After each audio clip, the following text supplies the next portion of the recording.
Hello friends, welcome to our YouTube channel learn with NH. आज के शानदार video के अंदर हम दोस्तों आरएसएम एसएसबी के द्वारा 20 नवंबर को एक पेपर आयोजित करवाया गया है। काफ़ी शानदार सवाल यहाँ पर पूछे गए हैं राजस्थान जीके से रिलेटेड। कुछ नए सवाल भी यहाँ पर पूछे गए हैं, तो ये वीडियो आप लोगों के लिए काफ़ी इंपॉर्टेंट होने वाला है। जिन विद्यार्थियों ने पेपर दिया है और जिन विद्यार्थियों ने पेपर नहीं दिया वो दोनों इस वीडियो को देखिए, और जो पशु परीक्षण एग्जाम की तैयारी कर रहे हैं, अपकमिंग एग्जाम्स की तैयारी कर रहे हैं, वो भी इस वीडियो को जरूर देखें। यहाँ से आपको आइडिया लग जाएगा किस तरीके के सवाल पूछे जा रहे हैं। कुछ नए सवाल भी आपको यहाँ पर देखने को मिलेंगे। तो जूनियर इंस्ट्रक्टर एग्ज़ाम 2024 जो आपका 20 नवंबर को हुआ है, उसके आंसर की हम देख रहे हैं। तो चलिए शुरू करते हैं।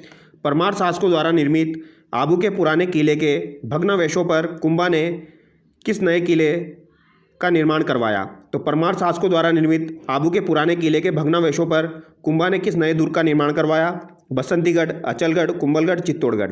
तो कुंभा के द्वारा बसंतीगढ़, अचलगढ़, कुंभलगढ़ तीनों का निर्माण करवाया गया था दोस्तों, लेकिन यहाँ पर आबू से संबंधित पूछा गया है जिसका निर्माण परमार शासकों ने करवाया था, तो ये आपका अचलगढ़ हो जाएगा। ऑप्शन भी यहाँ पर आपका करेक्ट हो जाएगा। ठीक है, आगे देखिए। किस फारसी साहित्यकार से रणथंभौर पर मुस्लिम आक्रमण की जानकारी मिलती है? तो किस फारसी साहित्यकार से रणथंभौर पर मुस्लिम आक्रमण की जानकारी मिलती है? तो एक तो आपकी तारीख फिरोज शाही से मिलती है दोस्तों, ऑप्शन ए करेक्ट हो जाएगा यहाँ पर। और एक आपकी मिफ्ता उल फतू से भी मिलती है, ये भी आपको ध्यान रखना है दोस्तों। मिफ्ता उल फतू जो है आपकी, इससे भी आपकी दोस्तों रणथंभौर पर आक्रमण की जानकारी मिलती है, ये भी आपको ध्यान रखना है। आगे देखिए।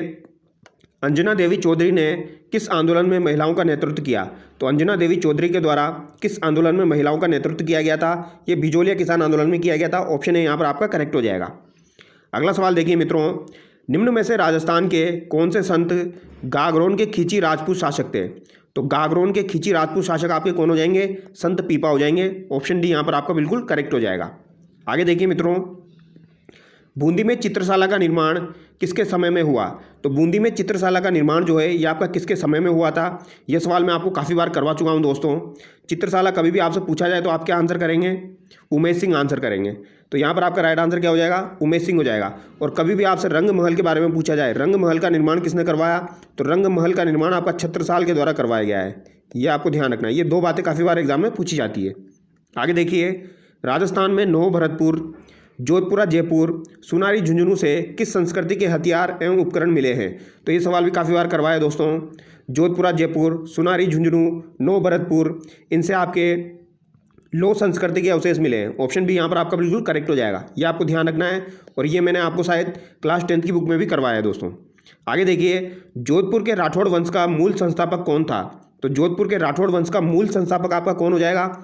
ये राव सिया हो जाएगा दोस्तों। ऑप्शन डी यहाँ पर आपका करेक्ट हो जाएगा। और यहाँ पर ऑप्शन भी बिल्कुल सही दिए गए हैं। यहाँ पर राव जोधा नहीं दिया गया है, अगर जोधा दिया जाता तो बच्चे कंफ्यूज हो जाते हैं। राव सिया यहाँ पर राइट आंसर हो जाएगा। आगे देखिए। 1587 ईस्वी में मोटा राजा उदय सिंह ने अपनी पुत्री का विवाह किस मुगल राजकुमार से किया था? तो उदय सिंह ने अपनी पुत्री का विवाह किस मुगल राजकुमार से किया था? तो ये जहांगीर से किया था। ऑप्शन डी यहाँ पर आपका करेक्ट हो जाएगा, ये आपको ध्यान रखना है। मोटा राजा उदय सिंह को मोटा राजा की उपाधि किसने दी थी? तो ये अकबर के द्वारा दी गई थी, ये भी आपको ध्यान रखना है। ठीक है, ये वही उदय सिंह है जो कि आपका चंद्रसेन का भाई था। आगे देखिए। अलवर प्रजामंडल का प्रथम अधिवेशन 1944 में किसकी अध्यक्षता में हुआ? तो अलवर प्रजामंडल का प्रथम अधिवेशन 1944 में किसकी अध्यक्षता में हुआ? चिरंजी लाल शर्मा, भवानी शंकर शर्मा, गोपीलाल यादव, कांतिलाल। तो ये भवानी शंकर शर्मा के नेतृत्व में हुआ था, ये आपको ध्यान रखना है दोस्तों, इनकी अध्यक्षता में हुआ था। ऑप्शन भी यहाँ पर आपका करेक्ट हो जाएगा। आगे देखिए। कौन से जिले की सीमाएं पाकिस्तान से जुड़ी हुई नहीं हैं? तो कौन से जिले की सीमाएं पाकिस्तान से जुड़ी हुई नहीं है? जैसलमेर, जोधपुर, बीकानेर, कोटा। तो दोस्तों नए जिलों के हिसाब से देखा जाए तो भी ये सवाल आपका गलत है, और पुराने जिलों के हिसाब से देखा जाए तो भी ये सवाल आपका गलत है, क्योंकि पुराने जिलों के हिसाब से जोधपुर की सीमा पाकिस्तान से नहीं लगती है, और नए जिले के हिसाब से फलोदी की सीमा लगती है। आपकी इसकी सीमा जोधपुर की नहीं लगती है, तो ये सवाल आपका डिलीट हो जाएगा। यहाँ पर कोटा और जोधपुर दोनों गलत दिए गए हैं। आगे देखिए। निम्न में से कौन सा पूर्वी मैदान का उप प्रदेश है? तो पूर्वी मैदान का उप प्रदेश आपका कौन सा हो जाएगा? पूर्वी मैदान के बारे में पूछा गया है। अंतःस्थलीय प्रवाह का मैदान, बनास बाणगंगा बेसिन, लूनी बेसिन, घग्गर का मैदान। तो बनास बाणगंगा का मैदान जो है ये आपका पूर्वी मैदान उप प्रदेश की श्रेणी में आ जाएगा। ऑप्शन बी यहाँ पर आपका बिल्कुल करेक्ट हो जाएगा। आगे देखिए। डेबर झील स्थित है, तो डेबर झील आपकी कहाँ पर स्थित है दोस्तों? डेबर झील आपकी चित्तौड़गढ़, उदयपुर, राजसमंद, भीलवाड़ा। डेबर झील जो है इसे जयसमंद झील के नाम से जाना जाता है। ये आपकी सलूम्बर में स्थित है दोस्तों। सलूम्बर ऑप्शन में नहीं है तो यहाँ पर उदयपुर आंसर करेंगे। ऑप्शन बी यहाँ पर आपका करेक्ट हो जाएगा। आगे देखिए, कौन से जिले में उच्च आर्द्र जलवायु नहीं है? तो उच्च आर्द्र जलवायु आपके कौन से जिले में नहीं पाई जाती है? अब ये मैंने आपको जलवायु प्रदेश पढ़ाया था, तब मैंने आपको करवाया था दोस्तों। बूंदी को आपको स्पेशली ध्यान रखना है, बूंदी इसके अंतर्गत नहीं आता है। ऑप्शन बी यहाँ पर आपका करेक्ट हो जाएगा। कोटा आता है, डूंगरपुर आता है, चित्तौड़गढ़ आता है। अब चित्तौड़गढ़ की जगह अगर कोई दूसरा ऑप्शन होता जो नहीं आता है तो उसको आंसर करते, लेकिन यहाँ पर बूंदी दिया गया है तो बूंदी को आंसर करेंगे। आगे देखिए, गोडावण को में संरक्षित किया जाता है। तो गोडावण को कौन से आपके राष्ट्रीय उद्यान में संरक्षित किया जाता है? तो ये राष्ट्रीय मरु उद्यान हो जाएगा, जो कि आपका जैसलमेर बाड़मेर में विस्तारित है। ये आपको ध्यान रखना है, ठीक है। आगे देखिए, अनुच्छेद 243(j)(E) के तहत गठित महानगर योजना समिति के कितने न्यूनतम सदस्य नगर पालिकाओं और पंचायतों में से निर्वाचित होते हैं? तो 243(j)(E) की यहाँ पर बात की जा रही है दोस्तों। तो महानगर योजना समिति की यहाँ पर बात की जा रही है। किसकी बात की जा रही है? महानगर योजना समिति की। इसमें 2/3 यानी 2/3 भाग जो है ये आपका निर्वाचित होता है, यानी कि ऑप्शन डी यहाँ पर आपका करेक्ट हो जाएगा। आगे देखिए, राजस्थान के प्रथम राज्य निर्वाचन आयुक्त कौन थे? तो राजस्थान के प्रथम राज्य निर्वाचन आयुक्त आपके कौन हो जाएंगे? अशोक कुमार पांडे, अमर सिंह राठौड़, इंद्रजीत खन्ना या राम लुबाया। तो प्रथम राज्य निर्वाचन आयुक्त आपके पूछे गए हैं दोस्तों, तो ये आपके कौन हो जाएंगे? अमर सिंह राठौड़ हो जाएंगे। ऑप्शन बी यहाँ पर आपका करेक्ट हो जाएगा। आगे देखिए, कौन सी जलीय आपदा नहीं है? तो कौन सी आपकी यहाँ पर जलीय आपदा नहीं है? बाढ़, सुनामी, तूफान, महोर्मी या फिर मृदा अपरदन। तो मृदा अपरदन जो है ये आपकी जलीय आपदा नहीं है, ये आपको ध्यान रखना है। आगे देखिए, निम्न में से राजस्थान का सुदूर पूर्वी देशांतर कौन सा है? तो सुदूर पूर्वी देशांतर आपका कौन सा हो जाएगा? यहाँ पर पूर्वी की बात की जा रही है दोस्तों, तो ये आपका 78 डिग्री 17 मिनट पूर्व हो जाएगा। ऑप्शन बी यहाँ पर आपका करेक्ट हो जाएगा, ठीक है। जैसलमेर जो है ये आपका 69 डिग्री 30 मिनट से लेके फिर ये आपका धौलपुर तक जाता है दोस्तों 78 डिग्री 17 मिनट। तो सबसे पूर्व में आपका कौन सा हो जाएगा? सबसे पूर्व में आपका कौन सा हो जाएगा? 78 डिग्री 17 मिनट पूर्व हो जाएगा, ये आपको ध्यान रखना है। आगे देखिए, जयपुर के किस शासक ने चाकसू में शीतला माता मंदिर का निर्माण करवाया था? तो शीतला माता मंदिर का निर्माण चाकसू में किसने करवाया था? ये सवाल आपका रीट के एग्जाम में भी पूछा गया था दोस्तों। ये माधो सिंह द्वितीय के द्वारा करवाया गया था। ऑप्शन बी यहाँ पर आपका बिल्कुल करेक्ट हो जाएगा, ये आपको ध्यान रखना है। और शीतला माता का जो मेला लगता है ये आपका कब लगता है ये भी आपको ध्यान रखना है। ये आपका चैत्र कृष्ण पक्ष की अष्टमी को लगता है, चैत्र कृष्ण पक्ष की अष्टमी को लगता है, ये आपको ध्यान रखना है, ठीक है। और शुक्ल पक्ष की अष्टमी को आपका केला देवी का मेला लगता है। आगे देखिए, राज्य मानवाधिकार आयोग का सचिव किस स्तर का अधिकारी होता है? तो राज्य मानवाधिकार आयोग का सचिव जिला मजिस्ट्रेट के स्तर का, राज्य सरकार के सचिव स्तर का, जिला कलेक्टर स्तर का या पुलिस उप महानिरीक्षक स्तर का?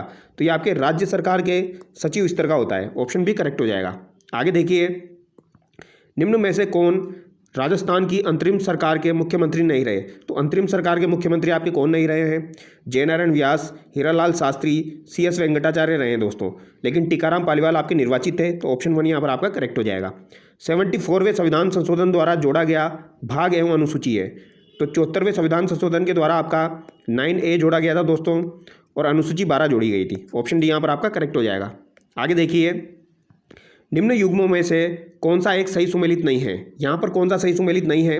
सरदार सरोवर परियोजना राजस्थान, गुजरात, मध्य प्रदेश, भाखड़ा नांगल परियोजना राजस्थान, पंजाब, हरियाणा, चंबल परियोजना राजस्थान, गुजरात, माही बजाज सागर राजस्थान, गुजरात। तो माही बजाज सागर बिल्कुल सही दी गई है, भाखड़ा नांगल सही है, सरदार सरोवर परियोजना यहाँ पर सही है, चंबल परियोजना यहाँ पर सही नहीं दी गई है क्योंकि ये राजस्थान और MP की हो जाएगी दोस्तों, गुजरात की नहीं है। और इसमें 50-50% है इन दोनों का, ये भी आपको ध्यान रखना है। चंबल में 50-50% है और यहाँ पर राजस्थान का 45% है और गुजरात का यहाँ पर 55% है, ये आपको ध्यान रखना है। आगे देखिए, वन विभाग राजस्थान द्वारा जारी प्रशासनिक प्रतिवेदन 2023-24 के अनुसार निम्नलिखित में से कौन से राज्य में 5वां टाइगर प्रोजेक्ट है? तो 5वां टाइगर प्रोजेक्ट की यहाँ पर बात की जा रही है। ये सवाल तो किसी का भी गलत नहीं हुआ होगा, सबको पता है। ये कौन सा हो जाएगा आपका? धौलपुर करौली हो जाएगा। ऑप्शन बी यहाँ पर आपका करेक्ट हो जाएगा। आगे देखिए, निम्न में से कौन सा जल संरक्षण प्रणाली से संबंधित नहीं है? तो जल संरक्षण प्रणाली से आपका कौन सा संबंधित नहीं है? यहाँ पर भूतल बांध, ऊंचे टैंक, एनीकट, रिसाव टैंक। तो ऊंचे टैंक, एनीकट, रिसाव टैंक इससे संबंधित है, भूतल बांध इससे संबंधित नहीं है। ऑप्शन है यहाँ पर आपका करेक्ट हो जाएगा। आगे देखिए, राजस्थान में राज्य सूचना आयोग का गठन सूचना के अधिकार अधिनियम की किस धारा के तहत किया गया? तो राजस्थान में राज्य सूचना आयोग का गठन सूचना के अधिकार अधिनियम की किस धारा के तहत किया गया था? धारा 15 के तहत किया गया था। ये इंपॉर्टेंट सवाल बन सकता है, ये आपको ध्यान रखना है दोस्तों। आगे देखिए, गोडवाड़ी राजस्थान की किस बोली की उपबोली है? तो गोडवाड़ी राजस्थानी की किस बोली की उपबोली है? तो ये मारवाड़ी की उपबोली हो जाएगी। ठीक है। वागड़ी आपकी डूंगरपुर बांसवाड़ा में बोली जाती है, जिसे भीली बोली कहा जाता है। गोडवाड़ी आपकी मुख्य रूप से पूछी जाए तो ये आपकी सिरोही जालौर में बोली जाती है। ये आपको ध्यान रखना है, कहाँ पर बोली जाती है? ये आपकी सिरोही जालौर में बोली जाती है। मुर्किया शरीर के किस अंग पर पहना जाने वाला आभूषण है? तो मुर्किया शरीर के किस अंग पर पहना जाने वाला आभूषण है दोस्तों?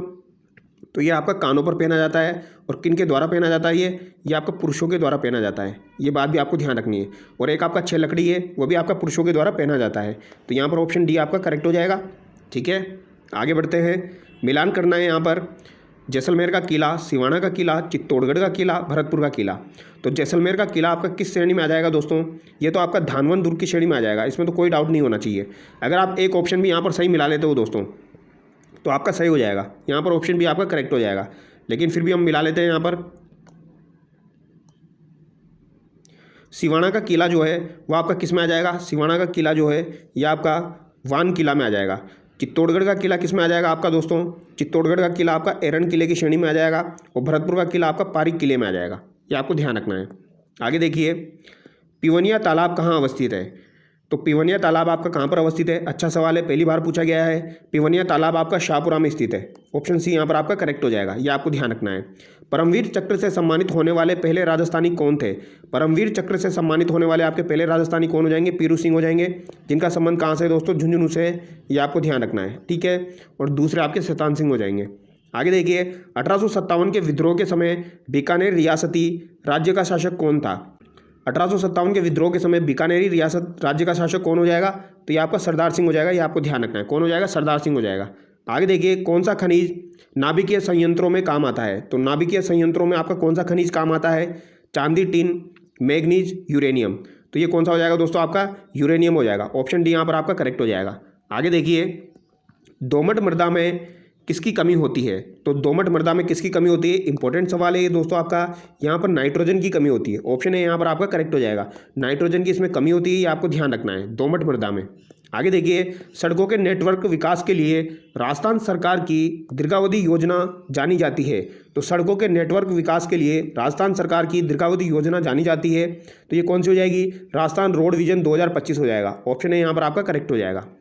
किस जलवायु प्रदेश में पाली जिले को शामिल किया गया है? तो पाली जिले को दोस्तों आपके सेकंड बी में रखा गया है। ऑप्शन डी यहाँ पर आपका करेक्ट हो जाएगा। सेकंड यहाँ पर कोई सा भी नहीं दिया गया है। ठीक है, तो ऑप्शन डी यहाँ पर आपका करेक्ट हो जाएगा। आगे देखिए, सिद्धमुख नहर सिंचाई परियोजना से लाभान्वित है। तो सिद्धमुख नहर सिंचाई परियोजना से आपके लाभान्वित जिले कौन से हो जाएंगे? तो श्रीगंगानगर हनुमानगढ़ हो जाएगा। कौन सा हो जाएगा? श्रीगंगानगर हनुमानगढ़। ये आपको ध्यान रखना है। सिद्धमुख नहर सिंचाई परियोजना से श्रीगंगानगर हनुमानगढ़ हो जाएगा। आगे देखिए, निम्न में से कौन सा कथन राजस्थान में मरुस्थल के संदर्भ में सही नहीं है? चरागाहों में कमी, अनियंत्रित पशुचारण, वनों में कमी आदि नुकसानदायक गतिविधियां हैं। मृदा में लवणीयता, क्षारीयता की समस्या, यह राजस्थान के 1/4 से भी कम क्षेत्र में फैला हुआ है। उच्च तापमान एवं निम्न वर्षा, तो ये भी है, ये भी है और ये भी है दोस्तों। 1/4 में नहीं फैला हुआ है, ये लगभग आपका 60% में फैला हुआ है। अब 60% को आप क्या बोलोगे? 1/4 थोड़ी ना बोलोगे। तो यहाँ पर सी आपका गलत हो जाएगा। आगे देखिए, ऊँट प्रजनन एवं अनुसंधान केंद्र स्थित है। तो ऊँट प्रजनन एवं अनुसंधान केंद्र आपका कहाँ पर स्थित है? तो ये आपका बीकानेर में हो जाएगा, जिसकी स्थापना 1984 में की गई थी। अब यहाँ पर जो भी इंपॉर्टेंट सवाल थे दोस्तों जो कि पूछे गए हैं वो सभी हमने डिस्कस किए हैं। राजस्थान जीके से जो भी संबंधित थे वो हमने सारे सवाल डिस्कस किए हैं। तो जो भी विद्यार्थी चैनल पर नए हैं वो चैनल को सब्सक्राइब जरूर करें और वीडियो को लाइक करें। और इस वीडियो को देखना ना भूलें, इस वीडियो को आप जरूर देखिए, यहाँ से आपको फ़ायदा मिलेगा। तो चलिए दोस्तों, नेक्स्ट वीडियो में मिलते हैं। Thank you so much.